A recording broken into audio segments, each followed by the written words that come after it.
정착 시대를 살아갔던 첫 번째 인물로서 먼저 살펴보려고 하는 인물은 여호수아이고요. 그리고 그와 함께 기드온을 좀 보려고 합니다.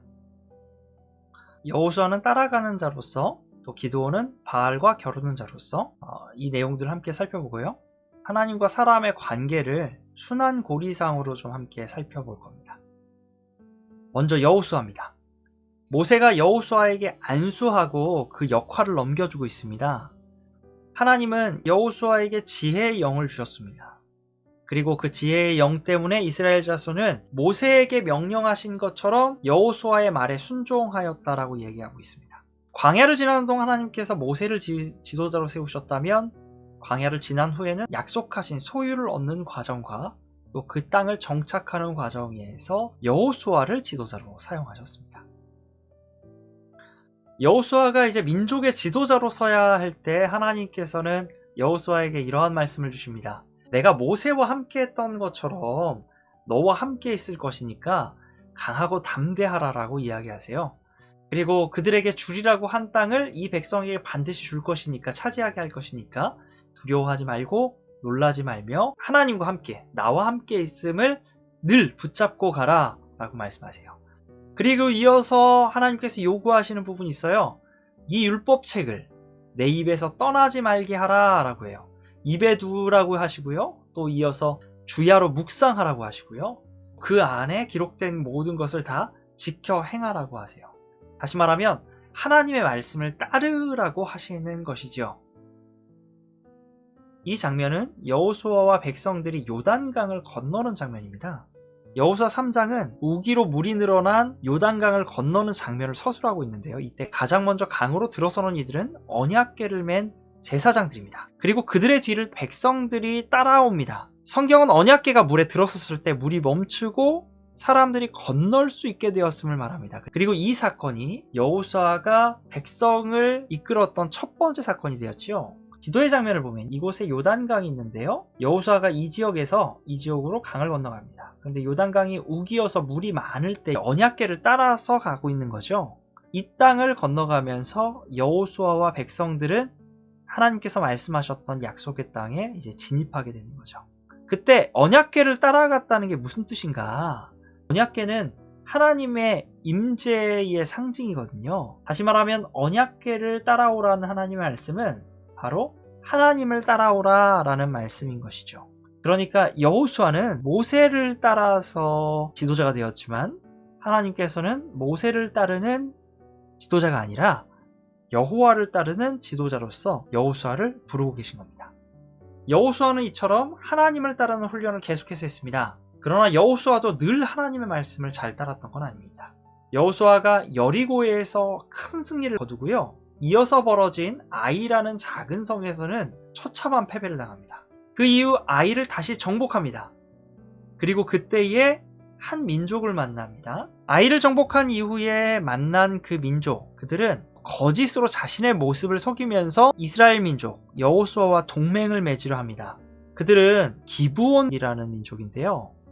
동맹을 맺기 위해서 곰팡이 핀 떡을 가지고 왔고요. 찢어진 포도주 가죽 부대를 가지고 왔고 또 낡은 옷과 신을 가져와서 마치 멀리서 온 것처럼 여호수아를 속이고 화친하려고 합니다. 그때에 여호수아가 하나님께 묻지를 않았어요. 속이는 자도 속이는 자였지만 여호수아도 하나님을 계속 따르고자 하면서 하나님을 놓치게 되는 순간들이 여기서 발생하는 거죠. 그리고 여호수아의 말년에 여호수아는 사람들 앞에서 이러한 고백을 합니다. 그러므로 이제는 여호와를 경외하며 온전함과 진실함으로 여호와만 섬기라 라고 권면해요. 그리고 너희 조상들이 강 저쪽에서 섬기던 신들이든지 또 혹은 아모리 족속의 신들이든지 너희가 섬길 자를 택하라 라고 합니다. 강 저쪽에 섬기던 신이라 함은 그들을 인도하셨던 하나님을 말하고요. 아모리 족속의 신들은 가나안 땅의 신들을 말하죠. 그래서 그 가운데 섬길 자를 택하라고 해요. 그런데 여호수아가 말하길 나와 내 집은 오직 여호와만을 섬기겠다라고 결단합니다. 다음으로 바알과 겨루는 자라는 이름을 가지고 있는 기드온을 보려고 해요. 기드온은 그 이름 자체가 바알과 겨루는 자라는 뜻이 아니고요. 어떠한 사건이 있었어요. 기드온이 바알의 제단을 파괴했던 일이 있었는데 이 바알의 제단을 파괴하고 여룻바알이라는 이름을 얻습니다. 이 여룻바알이라는 이름은 이런 뜻이에요. 바알이 그와 더불어 다툴 것이라. 다시 말하면 바알이 직접 기드온과 싸울 거다라는 의미를 가지고 있죠. 그림의 장면을 조금 더 자세히 보면요. 여기 보이시나요? 여기에 단을 파괴하고 있는 모습을 볼 수 있어요. 이 바알에게 드렸던 제단의 모형이 이렇게 써 있는데 기드온이 그날 밤에 몰래 가서 여호와께서 기드온에게 말씀하셨던 것처럼 그의 종들과 함께 바알의 제단을 헙니다. 두 번째 장면으로 여기 제단 위에 뭔가 불태우고 있는 게 보이시나요?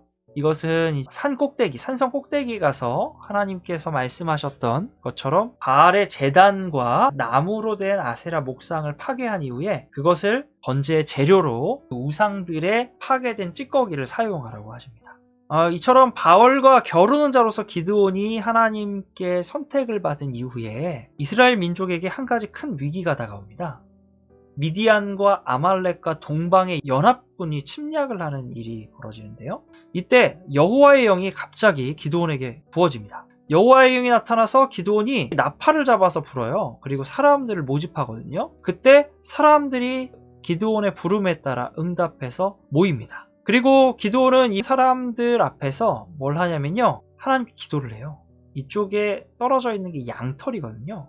이 양털을 가지고 하나님께 기도하는데 하나님, 내가 만약에 싸워야 되면 오늘 밤에 양털에만 이슬이 적게 하시고 그 땅은 건조하게 해주세요 라고 기도하고요. 그렇게 하니까 다음날 진짜 그러한 일이 벌어졌거든요. 그래서 기드온이 확인을 위해서 하나님께 다시 한번 요청합니다. 하나님, 그러면 오늘 두 번째 날 밤에는요, 양털만 마르고 그 주변 땅을 촉촉하게 해주세요. 이러한 요청을 하죠. 그리고 그러한 일들이 벌어졌습니다. 그러한 일들이 벌어진 이유는 하나님께서 전쟁을 하라고 기드온에게 확신을 주시는 거예요. 그래서 연합군 13만 5천 명과요, 기드온과 함께한 군사들 300명이 싸웁니다. 스파르타!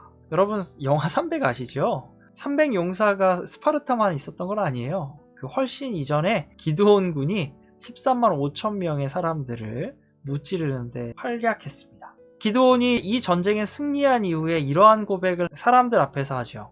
내가 너희를 다스리지 않겠다. 나의 아들도 너희를 다스리지 않겠다. 다시 말하면 왕이 되지 않겠다 라고 말해요. 그리고 여호와께서 너희를 다스리실 것이다. 이런 말을 고백하면서 기드온이 전쟁에 승리했지만 하나님께 그 영광을 돌리고 자신에게 집중하지 않도록 사람들에게 말하죠. 그러나 기드온도 실패와 실수를 합니다. 기드온이 에봇탄을 만들어요. 에봇이라는 건 이제 사람이 입는 조끼 같은 걸 말하는데요. 이 금으로 에봇을 입고 하나님께 기도할 때마다 써요. 그가 통치하고 있는 시간 동안요. 그런데 이 에봇이 이스라엘의 민족에게 올무가 됩니다. 하나님의 뜻을 묻는 도구처럼 미신적으로 이용되기 때문이죠. 또 두 번째로 기드온의 아들 가운데 아비멜렉이라는 왕이 있는데요. 이 아비멜렉이라는 왕이요, 기드온이 죽은 이후에 형제 70명을 한 자리에서 죽여요. 그리고 아비멜렉이 이렇게 악한 일을 했는데도요, 그 당시에 세겜이라는 지역에서 아비멜렉을 왕으로 삼습니다.